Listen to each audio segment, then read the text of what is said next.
Tough கொடுக்கலாம். திமுகவில் மதியழகனுக்கும் அங்கே இருந்து கோவிந்தராஜ் பெரியளவுக்கு முட்டல் மோதல் ஏற்பட்டது. அதனால் கோவிந்தராஜ் அங்கே பெரிய அளவுக்கு சமூக அந்தஸ்து பெற்றவர். அவர் அங்கே விலகி அதிமுகவில் இணைகிறாரு. அவர் கண்டிப்பாக இந்த முறை எனக்கு சீட்டு தாங்க, நான் கண்டிப்பாக வெற்றி பெற்று காட்டுறேன் அப்படின்னும் அதிமுக தலைமையிட்ட முட்டல் மோதலில் இருக்கிறார். அப்படி பார்த்தீங்கன்னா மதியழகன் வெர்சஸ் தம்பிதுரை அல்லது கோவிந்தராஜ் இப்படி வர்றதுக்கான ஒரு வாய்ப்புகள் இருக்குது.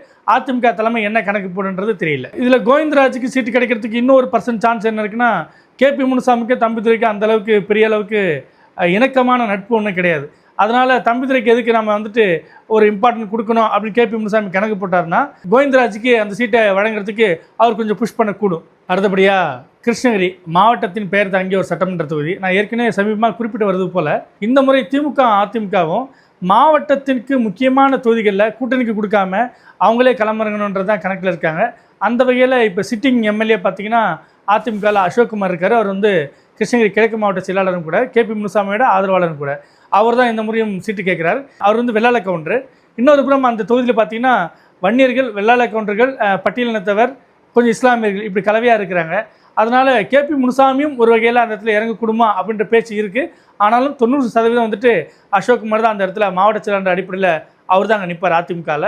கடந்த முறை திமுகவில் நின்று தோற்று போன